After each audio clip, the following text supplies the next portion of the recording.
to have like to us. I know it looks like it's just us, but we have a chat going. Andrea just said hi. Jennifer was worried she was missing it, but she is here. So Isabel's here. Super excited to have all of you here. Tarzan, Laura, Christina, welcome, welcome, welcome.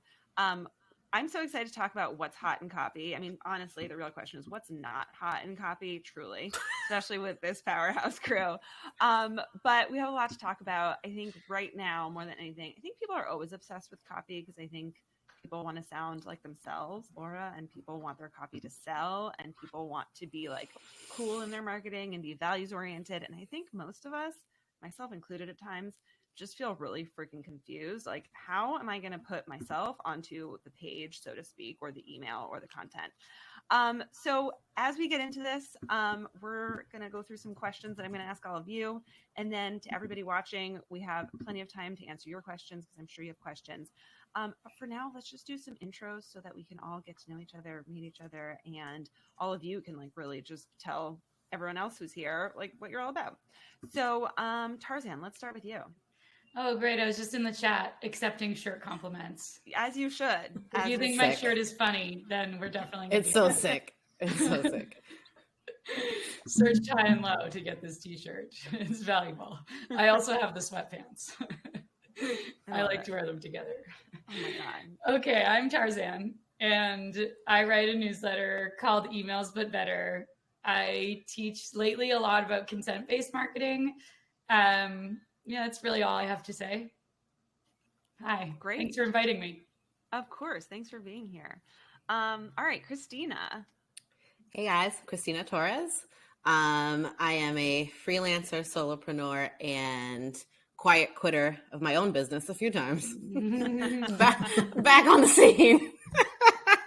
Anyway, and yeah, I write, for lack of a better word, personality-driven copy, but really just copy that sounds like you. And there's really, I want to say it was so interesting you said, like, how do we do it? I've got a cheat code. I'm maybe not the greatest writer in the world, but I am really good at talking out my thoughts.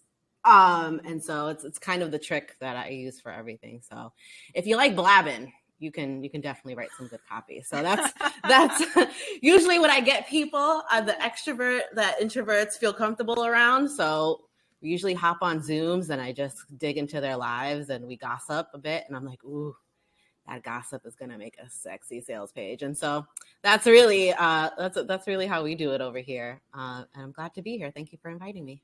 Amazing. Thank you. And Laura. Hey, I'm Laura Belgray, and I have a company called Talking Shrimp. Also have a book called Tough Titties. I'm trying to point to it with the mirror effect. And it's a bestseller. And I am known for copywriting, but my bigger umbrella mission is always to help you, the entrepreneur, solopreneur, everything ending in preneur, make your business a total expression of your personality through words, so that you are effectively getting paid to be yourself. Because that to me has always been the holy grail of work. Always wanted to get paid to be me. And I happen to think email is the best way to do it. Love it. One of my favorite preneurs that you wrote in an email was a memopreneur. Memopreneur. Memopreneur. I was like, yep, I get it. Okay. Everyone's a preneur. Amazing. Thank you all for being here. And for those of you watching, if we haven't met, I'm Frenchie Ferenczi. I am a business and leadership advisor. And I'm all about different ways to grow your business in a way that feels good to you and fun to you and exciting to you and fruitful. So today we are going to dive into copy. And I just want to start where I always like to start, which is kind of the gossip side, right? Like, what do we hate in copy? Because I think all of us probably have a lot of opinions. I know I do, but I'm not the expert on this one. Well, first of all, I was kind of joking with this crew because I was like, how many people think that you are in the legal field? Which apparently people still do think that you are related to trademarks and copyrights and that sort of thing. But anyways, since I think most of us here don't need to be reminded what copywriters do, let's start with pet peeves. What is your number one bother, pet peeve, annoyance when it comes to business copy, whether in content or in the rules that people are kind of shilling online and in the space? I'm going to hand this one over to Laura first, and then we'll kind of bop around the group. So my latest pet peeve as of the last year is AI written copy that you can just smell. I hate AI's language. I hate ChatGPT's adjectives. I hate its just trademark words like captivating and delve and up level and skyrocket. And I hate people saying AI can write it all for you. AI can write your stuff and it's just as good, and no one will know it's AI. They'll think it sounds like you. No, it doesn't. Not that I've seen. Yeah, I'm with you. All right, Tarzan, I'm going to send this one over to you because I actually know that you are also kind of teaching about how to use AI. So I'm curious, like, a rebuttal there, but also what are some of your pet peeves that you see? Yeah. Okay. Well, starting with the rebuttal, like it sucks if you don't know how to use it. Like people who are producing great copy with ChatGPT, they're great writers. Like something I learned from Sam Woods is like discernment and sense of taste. Like there's just like no way around it. If you have those things, you can write copy. If you're already struggling, like ChatGPT is like gonna produce mediocre copy at the level that you're already producing copy. So you have to learn to use the tool, just like you have to learn to use to write, learn to write. But my pet peeves, ellipses, like things that I edit the most for my students is ellipses. They're like everywhere, just like connecting paragraphs and in the middle of an ellipses in the middle of a sentence. Oh my God, I die. I also think exclamation points are very tacky. So little editing things that grate me a little bit. But I would say in general, like too many words. I think if you want to be a great copywriter, self-editing is like the number one skill. Do I need this word? Does it work without it? That would be my pet peeve top 2. Yeah. I like that. All right, Christina. I love that how all the pet peeves that are being mentioned, I do them all the time. Okay. So no, I would say my pet peeve, I think my pet peeve is just like this idea that it has to be perfect and convertible and just like really hitting. That's right, New York City. Let me get a horn for it. That it has to be just like pitch perfect as soon as it gets out there. I think I'm in the mind frame that like you have to test it. Like, let's just get something out there. Like, we don't know what's going to work. And sometimes even as copywriters, we're like, oh, this has worked in that space and this has worked in this space. And people are really going to love this. And then you find out someone books you because they liked your jacket in a picture. And you're like, what? I spent like 100 hours on that copy and you booked me because of a jacket? So I think just like the idea that maybe it's just a comedy thing and just giving yourself a little bit more grace that like, get it good enough out there so we can start testing what parts that we need to change, and not like this has to be the greatest sales page that ever lived before it goes out. Like I'm good with like 70%. Like I feel 70% good about this. Let's see how it performs and let's see what part really, like, if you were a comedian, right? You do some really crappy jokes along the way and then you come to the Netflix special. You didn't like write the Netflix special and it was amazing. Like you did a few gigs. You found what like just died, or where people got the chuckle, or where people like really the light went on, and then you write it. So I think the idea that, you need to just know everything about copy and marketing before you write a really good sales page or website is maybe not the best advice. I don't know if you need 72 courses to figure that out.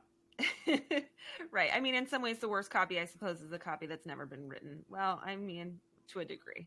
But the point is I think a lot of people hold back, right? When they like just should put something out there and get it out into the world, and they're just like getting in their head about it. So speaking of getting in their head about it, I have gotten in my head a lot about, I really like to write. I write decent emails, I think. But I have struggled with this term of conversion copy. Now, I've been running this business for like 4 years, and people are like, no, I just need a conversion copywriter. And I'm like, doesn't all good copy convert? Like, does it need to be conversion copy? And so I just want to ask the question that maybe other people have thought, the question that I've been too scared to ask, which is like, in your opinions, what is the difference between plain old copy, just copy, and conversion copy? Is that just a marketing term? Is it real? Like, what do we need to know about that when we think about our own launches and kind of ways that we're producing our content. Tarzan. Okay, well, the origin of the word came from Joanna Wiebe, who coined the term conversion copy. Okay. And Joanna started teaching conversion copy in like 2015, I think. And she also started copy school, and a lot of people going through copy school would, like, initially she was certifying people as conversion copywriters, but then the word like absolutely caught on like wildfire. So most people that have been through any of Joanna's programs call themselves conversion copywriters. And I mean, if someone came to me and was selling me conversion copy, I would assume that they're operating at a slightly higher level than someone who just started out. I would assume they're doing things like customer interviews and like using voice of customer data, like maybe looking at heat maps. Like, conversion copy is a real thing, but that doesn't mean that anybody who says they're offering conversion copy as a service is actually doing those things. Because it also, at the same time as this word was becoming popular, people started using it just to show that, like, you know, as a way to say, like, I'm an authority, I deserve to be paid more, XYZ. I don't think, like, as the person writing the copy, it's that important to know, like, what's the difference. The purpose of copy is to convert. So they're the same thing. However, if you're hiring someone that says they do conversion copy, well, it is possible they're thinking about these other things. It's also possible they just slap that word on their website. Right. Well, okay, quick follow-up on that. So I appreciate that, like, insight and background. So let's just say someone in the audience is like, I need to hire a copywriter to help me. Someone says conversion copywriter. What are like 2 questions that like they could ask to be like, is this person just using that term, or do they actually know what they're talking about? Is it about like the customer research and that sort of thing kind of as the first step before writing? Or how do you vet that? Yeah, I would ask, what is their process? Like, what is their process? And really, like, if it's actually conversion copy, it should be data backed. So if they're not asking questions and collecting data, it's just not conversion copy. And the fact is, like, for me, a lot of the people that come through my programs, like, they don't have enough data for conversion copy. So it's like kind of a moot point. Like, I would say it is theoretically like a more elevated way of writing copy that most people like can't do anyway because they don't have the data and they're too new. All right, cool. Got it. All right, Laura, thoughts on regular old copy versus conversion copy? Yeah, agree with everything Tarzan just said. And I'd say just when you're using those terms loosely and not referring to the definition of conversion copy, like as defined by Joanna Wiebe's teaching and everything Tarzan just laid out, I think it's more like there's some copy that doesn't that doesn't have a call to action. There's some copy that is just designed to shift your perceptions, shift the story about whatever the product is, or the person is, or the brand, or whether, or your beliefs in any way. And there's a lot of copy that's used that might be referred to as content, but I still refer to it as copy. That is there to build know, like, and trust, to entertain people, to draw them into your universe, and so that they are fans and are primed to buy down the road when you send out that email or the sales page or wherever the copy is that has the bullet points in it and why you should buy and why you should click now or why you should sign up for this thing. That is what I think of if you're asking me the difference between when they're loosely thrown around copy and conversion copy. But it's true what Tarzan says. It should, like, conversion copy should be data backed and refer to a particular science of writing copy. Yeah, I love that. Okay. Cool. Christina, do you call yourself a conversion copywriter? I don't, because I don't like the word. But in essence, yes. And so I call myself a writer by, which is basically just a cute way of saying it. Conversion copy reminds me of conversion therapy. And that doesn't have a really nice twang to it. And as a queer person, I'm like, I don't want anything with conversion in it. So yes, I agree with all of that. Something that we do, so like data is really important to us. Sometimes it's like, also we go a step further and we just think about like the UX design part of it too. So we're like, maybe it's really not the copy in this place. This is just a really confusing user experience. So I think part of the conversion copy part is you're also thinking about like how people are flowing through like a sales funnel. Like you're really thinking about what's happening through the sales funnel, what messages are probably people seeing beforehand. You're probably using like tags and segments, and like you're probably getting a little bit more into like the strategy bit, as opposed to like, I want this copy to sound nice, or like I want this copy to sound the wordsmith. I don't love this word, but like I just want it to sound nice. I want it to sound professional. Maybe you're not necessarily really thinking about those other parts. But I think to everyone's point, like copy is copy is copy, and copy's point is to move you to a call to action of some point, whether that call to action is to buy something, whether that call to action is to read something. But typically when I think of conversion copy, like I'm trying to move you through this sales funnel. The goal is to convert you into a buyer, a repeat buyer, a referrer. Like I have a real goal in what I want to happen here. Like I don't really, but part of that is, to Laura and Tarzan's point, is like, I got to get you. I have to get you aware of this. I have to start putting out, I have to build know, like, and trust. So like there's long game and short game parts of it. And I guess some people are really good at other parts. Like if you told me to write a blog post, I'd be like, no. But if you told me to write a sales page, I'd be like, yes, I would like to sell you something. So I think it's just like maybe the audience kind of also, if you're thinking like what people are really worried, like people are trying to get the people who are ready. Like I have a horrible bounce rate, or like, I just think it's really just goal oriented as opposed to like, I just want people to be aware of me. I just think like the goal is I want people to go through this transformation.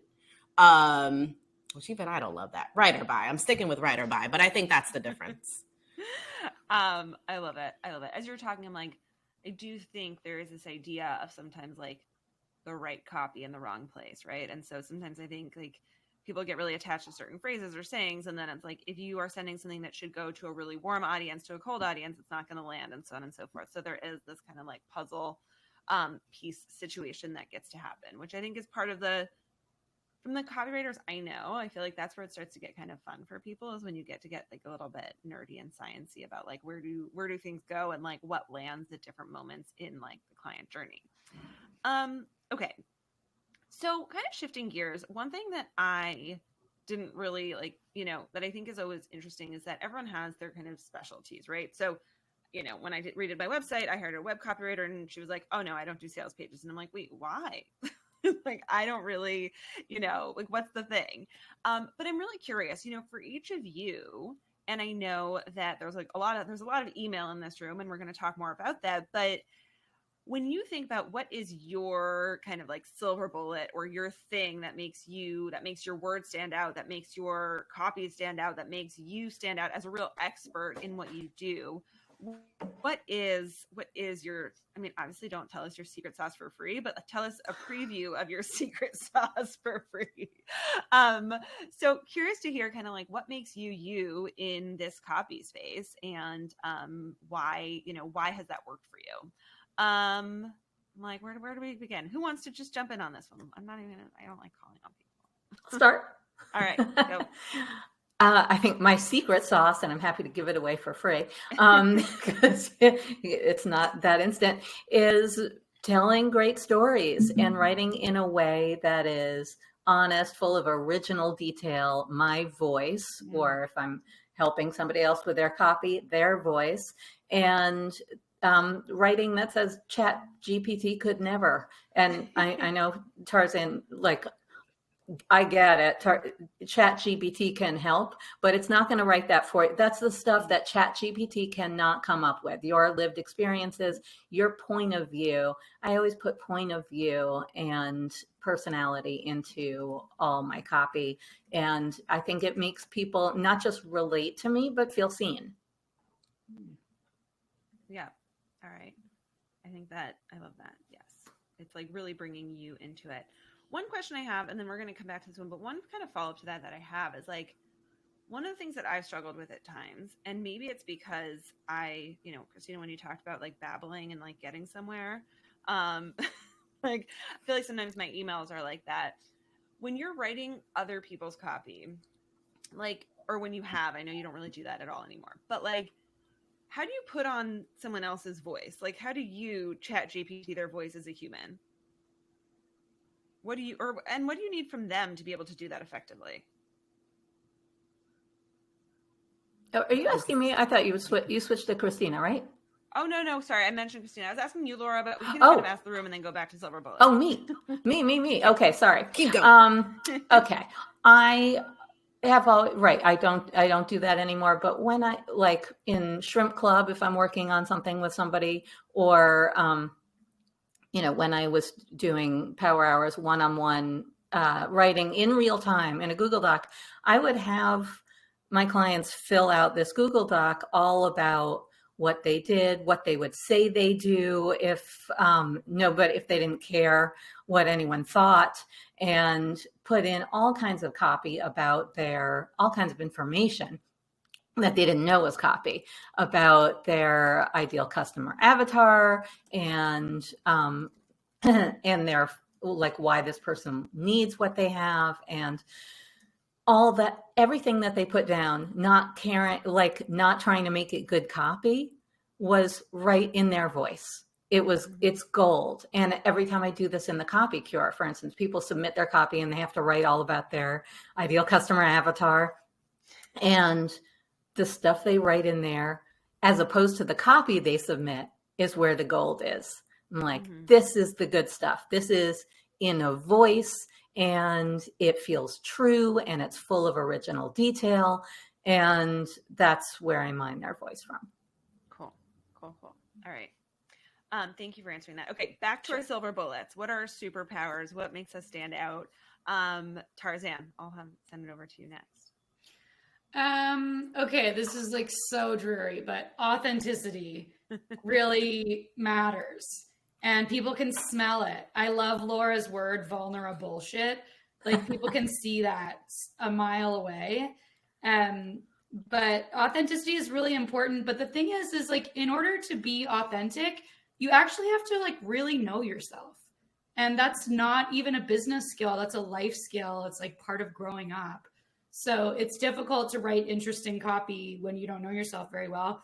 I would also say like, I'm like an interesting human doing interesting things, I think.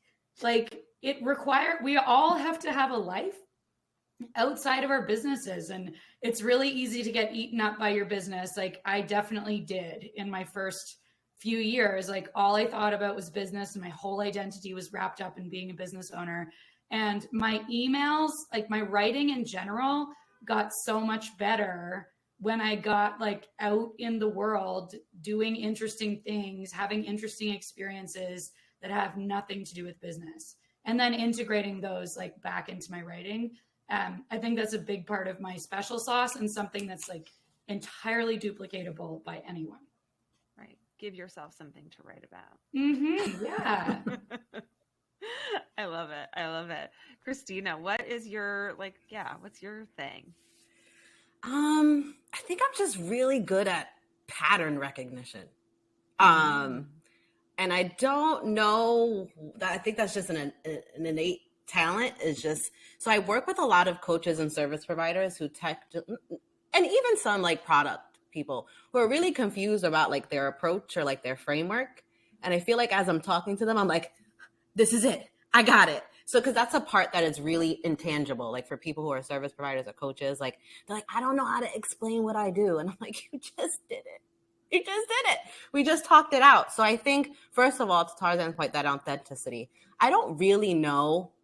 And maybe this has happened in business, or maybe I have the privilege of being in spaces that I could actually be myself a lot more than other people. But I don't, like, you come on a call and I'm already like, we're the best of friends. And so I feel like that really helps with people trying to like get their guard down and get like pissed off about things in their industry, pissed off about things their clients do, pissed off about things that have happened to their clients in the past or to their customers, why they created something. Like they get shady and like they talk about the things they probably wouldn't talk about if they were explaining this, if they were like pitching, right? They're trying to be super, of course, open the dishwasher. Why not? So,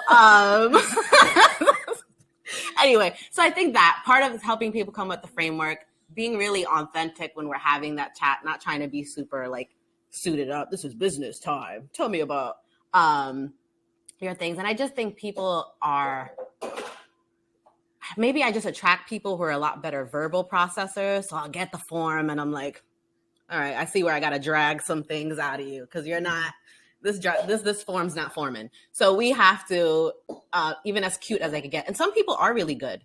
I think you also just have to play to people's strengths. Some people are excellent writers and like explaining really succinctly what they mean. Some people are not. Some people are just better at being auditory and verbally processing. So I give my clients the space to do both. Like I want to see where we're at with both and where I maybe have to drag some things out. And I think just when it comes to the voice stuff, I'm a bit of a, well, yeah, I have all the alphabets. So I have, I'm already obsessive.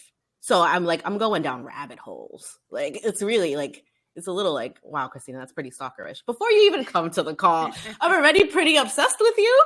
And I'm like, I've got your voice down. Like I could like literally creepily just be you right now. And I think maybe that comes out of the love for writing copy. So like if you don't love writing your copy and you don't love, I don't want to say love yourself, but you don't, it's just really hard maybe to also be. That.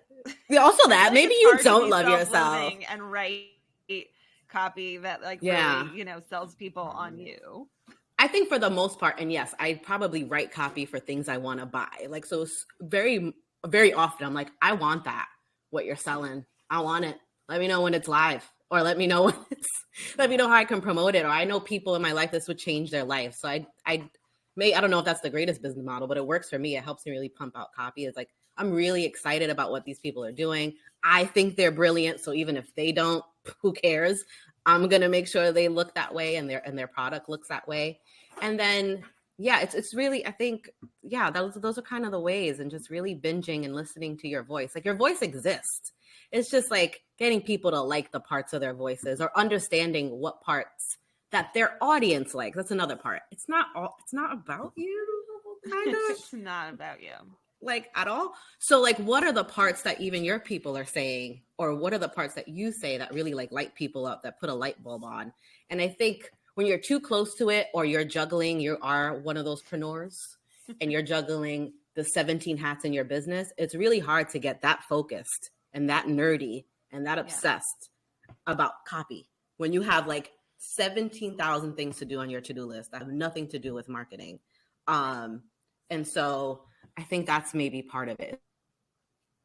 So I think, on that kind of idea, right? Like we all have a lot going on. I think just a little bit of pattern recognition, a little bit obsessive compulsive. What's happening? Sorry, but there was like a weird lag and overlap. I'm sorry. I just talked over you. I was like, Christina's not moving her mouth, but she's talking. Okay. So, I think one of the things, as people are always like, Frenchie, when you think about business growth, like what is your number one thing? And I'm like, you have to get on board with using your words, whether it's on the page, whether it's verbally, like you really have to start to connect to your own voice and all of that. And in this conversation, I'm like, yeah, ultimately, I think everyone in this room can mostly agree. Like we want to make money from the words that we put out into the world, right? At the simplest level, we're like, our goal is that these words make us money. So I want to talk a little bit about launching, because I feel like it is like a hot topic for a lot of people right now, because launching seems to be different, right? So let's talk about launching like late 2023 to now versus, I was not around for the glory days, but apparently there were the glory days of launching in like 2020, 2021. So is launching broken? Is it over? Is copy not working anymore? Like what is happening based on what you all are seeing in the launching stratosphere? Tarzan, let's start with you. Okay, so I want to say first, like it's hard right now. And not everybody knows that. Like if they just got in the industry. And one of my subscribers recently, I mentioned it in an email and he was like, could you talk more about that? And I was like, what? Haven't I been saying this for like 2 years? Like it's hard right now. So we're having a moment, that's for sure. I don't know if it used to be so easy and then it got hard. Where are we going next? I don't know. Like, is this the new normal? I think we're probably having a moment. So that's okay. We're having a moment economically, like, so that's real. And the things that used to work don't work anymore, like specifically fear and FOMO. I mean, they work a little bit, but just like not like they used to. So that's new and a good thing. But what I have noticed in my recent launches is there's been an enormous loss of trust, like especially among coaching programs and in courses too, just like people who are overpromised to maybe the program delivered, maybe not. But I see this in my inbox so often. Like, I would love to buy your program, but I have all these other things that I've never opened, yada, yada, yada. Like, we all need to take responsibility for our purchases. But at the same time, I usually tell those people, like, this is also not your fault. Like, you were exposed to a system that is highly coercive. So we do need to like give ourselves a little forgiveness if we have courses on our hard drive that we never opened. But that stuff's not working anymore. And I think like a lot of us in the industry are really working our asses off trying to rebuild the trust that was lost. And for me, like that's a lot of the consent-based strategies that I'm teaching, like giving people the chance to like get fewer emails if they don't want as many emails. Letting with opt-out tags, like I let people hide countdown timers, like all sorts of things. I also just spend a lot of time talking to people in my inbox, like reading those email replies, because people, like everybody knows what it feels like to make an enormous investment and like never hear from that person ever again. So I think we're rebuilding and I think it's a good thing. Like a lot of the programs that I'm seeing available and even my own offers are so much better than they've ever been. And like, so I think, we're also raising the caliber of what's available. And like, it's just hard. There's like less money going around.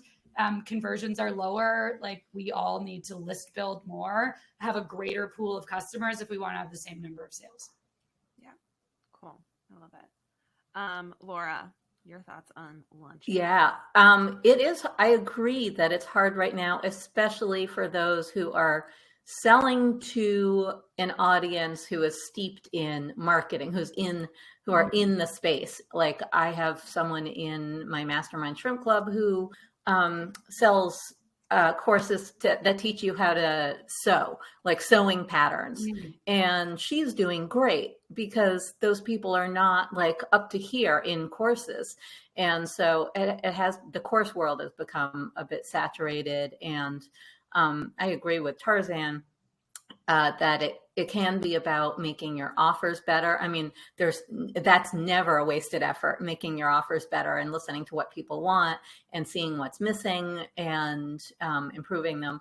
On the other hand, it could be that your thing is still awesome and like it's worth examining, but it might be not the thing that is broken. And it might be that you need more people, you need new people in your audience if you're going to keep making the same offer, or you need to change the offer and repackage it as something new to people who have not been interested before. And like, maybe they need to hear it from a different angle. Maybe that, so doing something new is always a good thing. I've also seen somebody selling their course that they've been selling for several years and has done bonkers business in the past, have their best year ever in 2023. It did phenomenally because I think this person was just doing a lot of new stuff and was everywhere. And I'm always for doing less and sitting back and I love the lazy way. But sometimes you got to do what you got to do. Sometimes you do have to be everywhere. And I also love the idea of not using social media, but I have not seen a way for myself to not be very present and visible on social media, just to drive home what I'm offering or what I'm about, so that people who see it in my emails also see it again and again in a way that's not bombarding them with emails all day long every day. So yeah, I think that is spot on. I also, one piece of advice that I have, like, I have a lot of copywriters in my world, as a lot of us do, and I know a lot of people on the call are, and everyone who's talked to me about kind of seeing dips in their launches, I am like obsessively telling them, I feel like you have an opportunity to find small local businesses who might have never heard of a funnel or conversion copy or any of these terms, but who you could really help with your words and reach them. And so I do think this idea that like our audience can extend beyond, and, specifically I'm like electricians, plumbers, HVAC companies, like imagine how cool it would be and how great their sales would be if they actually had fun and exciting words on their pages. And people, I think there's a little bit of ego sometimes for people around this idea of like wanting to like just work. And I've definitely felt this way. I like work with like cool companies or cool ideas and concepts or things that feel like very relevant. And I'm like, how cool would it be if you could like, disrupt the plumbing industry? I'm like, I'm here for it. So, yeah, I think that your sewing example is really like relevant there.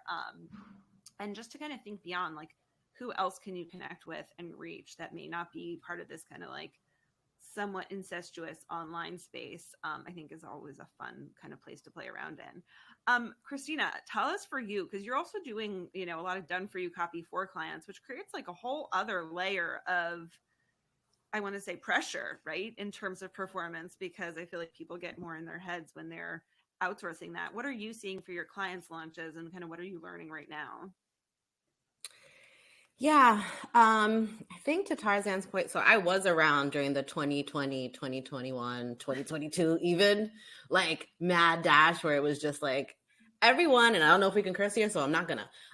It was just like the F around and find out era, like people were like, I got time, I'm home, I'm gonna try this product, maybe it works, maybe it doesn't, I'm gonna blow out my hair, I'm gonna like, we were just Instagram buying like crazy. We had the time to do things, and we maybe had the extra cash. A lot of people in my space were overemployed. They're like, I could work 2 or 3 or 4 or 5 jobs at home and no one would know the difference. So everyone had, even though, and that's not everyone, but everyone who was keen enough on the online world was like, I could do all these things and make a lot of money and stay my butt home. Right? We saw a lot of people start businesses because everybody said starting a business was so easy in 2021, 22. And I was like, no, it's not, y'all. I've worked at real businesses. It's not that easy. So I think I've just always leaned into that. And other than just like my brain is just not a curriculum brain. Like I'm just like, I don't know how to, monetize this process, other than I think more than ever. And I think maybe because my audience is predominantly women of color, queer folk, like we ain't got time for how. My people need who, but they also don't have the capital right away. So I think something I noticed is my audience grew. They were in the how, and I was happy to show them like a hybrid of the who and the how, because that just made sense, right? So we changed our model where we were very deliverable focused, or maybe this one thing, and then we moved more towards an agency because our audience grew. The people who are really successful and became multi-million-dollar businesses no longer want a course. They want, hi, I need a department of people to do something. I need someone to write our emails on the regular. I need someone to write our SMS on the regular. I need someone to update our web copy. I need someone. And we were like, I'm like, I could do that, because to Laura's point and everyone's point, copy is copy. And if I could write your sales page, I could write your pitch deck. I can write your I can write your funnel. I can write your media bio for this. Like we can write, like that's the point. So I think maybe part of that is, and it's really not fantastic right now. Like I have a client, I don't really have a niche per se that I write for, but they're a product-based client. Their hair products start at like $15, $16. Well, guess what is also $15, $16? Tampons. All of a sudden. Mm-hmm. So if I have to pick between mousse and my tampons, I'm gonna pick these tampons, right? Like it is what it is. And I mean, that's kind of hard to convey to people when they're like, oh, Black Friday did really well, or even January we did really well. And why does February and March, quote unquote, suck? And you're like, because people don't have the money right now. Like even for like people are really having to decide what they're gonna spend their money on. And yeah, a lot of trust has been broken too in many industries, and all of them, I think too. It's just like, we all are just, and I don't know if it's trust, it's just, I have to think about where I'm going to put my money now. I have to really be smart about it. I don't know if I'm going to have this money. I don't know if cheese is going to be the same cost if you still eat cheese. Vegan has changed my budget really great. I'm now vegan, and it's been the best thing that's ever happened to my wallet. But I don't I don't know. Like, prices are going up and down and all over the place. I think it's a little uncertain. People don't have the time as much as they used to. I think that was just like a weird time in our lives, or just like, it was the best of times and it was the worst of times all at once. But it was really great for launching, and it was really great for, everyone just getting things out there and people willing to try things at a whim. I don't think people are doing that anymore. So I think where we can, and just refocusing that, like, hey, what else can you write for us? This? Can you write this? Yeah. Can you write this? Yeah. Can you write that? Sure. Like, not also, to your point, also just like not like pigeonholing myself into what copy. Sure, I love to write sales pages all day, but it's not me. I don't need the sales page, right? I don't need the copy. The other people need the copy. So what copy do you need? Not my favorite thing to write, but we'll do it. And I can give it to someone else to write, because now that we have a team, like, give that to her. I don't want to write that copy.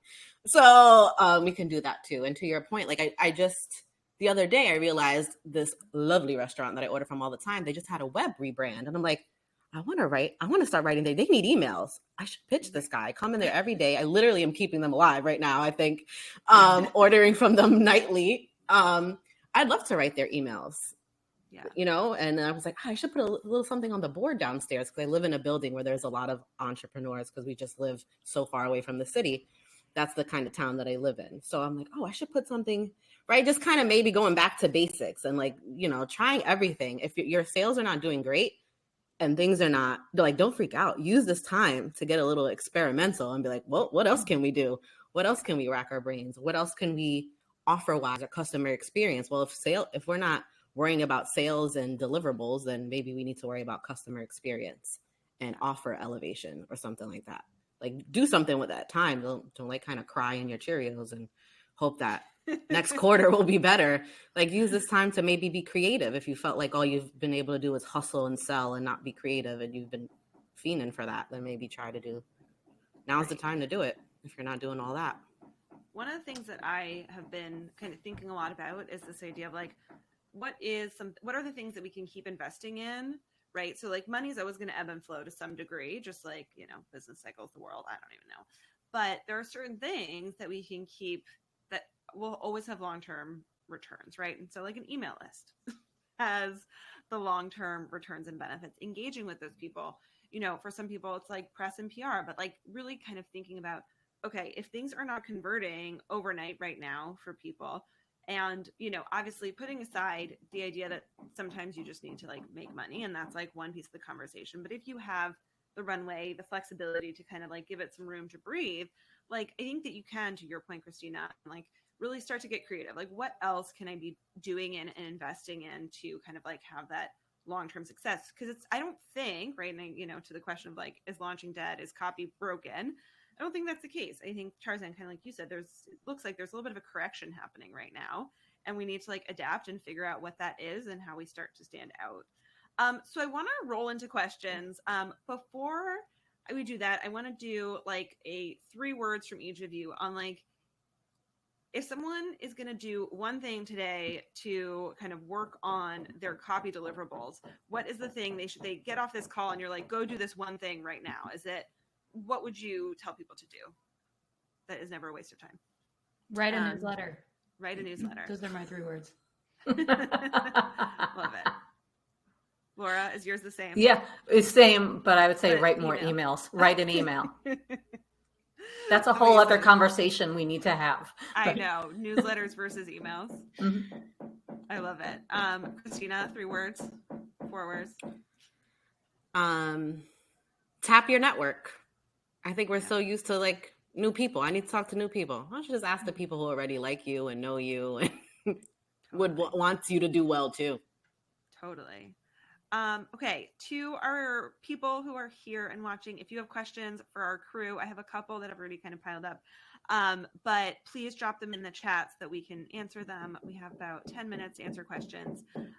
So one question that came up is, I think in terms of just giving, obviously it depends. The person said like, it depends on the project, but how much time do you give yourself to actually just like hit send? I'm just going to say an email in this case, like to hit send on an email. I think what I see a lot, and I think what this question is getting at, is just this idea that like an email you can spend hours and hours working on, but when you're writing your own content and your own copy, like you can't just dedicate, well, or someone else's to be honest, but like can't necessarily spend 8 hours working on one email. So what are kind of like the parameters that you set to be like, okay, this is done, this is good enough, it's going out to the world?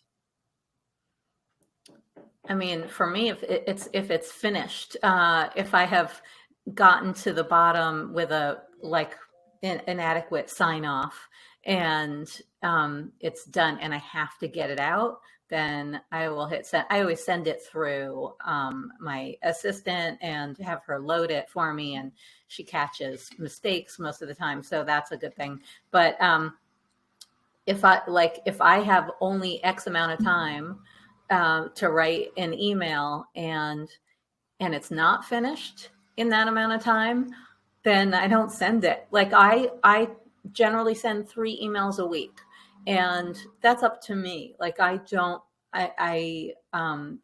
chastise myself. I don't get down on myself if I don't send the Monday one, or I don't send the Friday one, or I send the Monday one on Tuesday. So I like it to be done and me to feel good about it. And if I look at it and it's boring, it drags, it doesn't make sense, or there are things left hanging, then I'm not going to send it that way. I want it to be good. So it has to be good enough to send, or I won't send it. Yeah. All right. I dig that. I'm going to keep going through these questions. So we'll kind of like take turns on some of the answers. Although this is going to be like a little bit, I think this might be more of like a Tarzan Laura face-off. Because this is going to be like, what the question is, what are your thoughts on people focusing more on newsy newsletters versus emails? So Tarzan, let's talk about your newsletter a little bit, because I feel like you've kind of introduced a newer like newsletter style email recently. So how is that going? And then we can kind of get into the face off. Well, my newsletter's been wanting a makeover for a while. And so it's a newsletter now. Like it's very different from the email from a friend. But I'm not saying do it one way or another way. Like I mean, I'm all about keeping up with trends. And so I'm doing what's trendy, but it's also what I love and what I enjoy doing. So if the question is like newsy newsletter in terms of like interesting current goings on versus like me sharing my own stories, like what do you like to write? Like what comes most naturally? Like that's going to make the best email. So if you're trying to decide whether to write emails with personal stories or emails with industry news, like one is not better than the other. It's what are you able to produce quality on a consistent basis? Yeah. I love it. Laura, thoughts on this? Because you are friend. Yeah, I like a combo. I would call mine really a hybrid. I don't call them a newsletter just because I think people have a different expectation of a newsletter being something that is about like sticking to one topic, and mine I could call them a newsletter. What I feel is important, at least in my inbox and to my audience, is when I say like email from a bestie or making it feel like it's from a friend, I think feeling like it's personal when you at a glance in your inbox, like that's something I have to open. And if it's in title case, and in the subject line and feels like a newsletter, not as opposed to an email, like Tarzan's newsletter feels like an email from Tarzan, not a report that could be written by anyone or someone on the team. And I think that's really important. So it really is an email from a friend, even if that's not the Tarzan's intent when she's writing it. And I think that's what makes them great. They're personal and personable. And some people love just a newsletter and sign up for tons of them. But I bet you anything, there are a lot of days when they skip those newsletters don't open them up, because it's like, I can read that later. I don't feel any responsibility to the person sending it, to like even unconscious responsibility. So whatever you call it, I just want it to, I always want mine to feel urgent to open and personal and personable, and have that feel of from a person to a person. Yeah. Yep. I like that. I will say I started like a newsletter-ish email that I send once a week, and then I send like kind of just like kind of friendly emails the other part. And part of that was like, I just got so overwhelmed by all the things that I wanted to tell people that I was like, there is no way for me to share this if it's not in listicle form. Mm-hmm. So I'm going to do this thing because this is just like a content, this is like a communication tool versus more of what I would call like a conversion tool. And so I actually really like having both personally. I'm just like, like being able to flex between the two, I find also fun. Okay. Another question, Christina, let's start with you on this because I feel like you've hopped around on this one. Best way to tap into a new niche as a copywriter? I feel like you've explored various niches, Christina.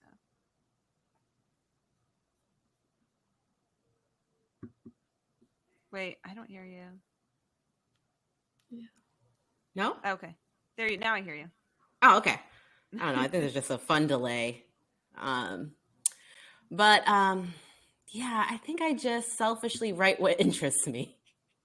And for the most part, a lot of things interest me. I just get bored really quickly. So I don't know if I want to write 3 courses back to back around digital marketing. Like maybe I want to write for hair care. Maybe I want to write for a clothes brand. And maybe I want to write for, I don't know, a dog daycare, right? Like some of the things I'm like, oh, what do people care about that? Like I got a kid, I can figure out why daycare matters. But I think, yeah, it's kind of just bored really easily. So I kind of like the idea of having to work within different industries, but I also like seeing what works. So I find like, ooh, this works really great in like retail e-com. And I think service providers should do this more. I think that's usually what happens, right? Like, so the e-com people, the product-based people, they don't do a lot of storytelling. They don't do a lot of nurturing. It's all sales. I'm like, what if we nurtured? What if we built community? That's what service providers do. And then the other, or digital course creators, why don't we do some of that? And then vice versa. I'm like, y'all don't sell enough. Do you have an offer? Y'all just keep telling people how to do things. These people send out 3 emails a day and they're making $90,000 a month on $10 product. So what could I think? And I think that's what I like. I like being able to borrow from different things. Like you never realize like why something works somewhere else could actually work for you. Or could work in this industry. Like, I wish our people did that more often. Or I've seen someone do this. We should do that in our emails. Right, when it comes to things like that. I think just write what interests you, write what you know, write what you buy a lot. Like, I'm always faffing around with my hair, so hair care products seem really easy to do. Would I ever do skincare? Not really. I kind of just throw water on my face and keep it going. It's not a thing for me yet. that's now, but it might be soon. But I just maybe selfishly or not so selfishly write things that really interest me and that I would buy and that I know I become an obsessed consumer about. And it just really helps with the whole process, from the sales process to having the person feel like you get them, that you get their industry they're in. Like, oh, okay, you've seen this, you've seen that. I think it just helps everyone feel really comfortable across the board. So write things that you buy a lot.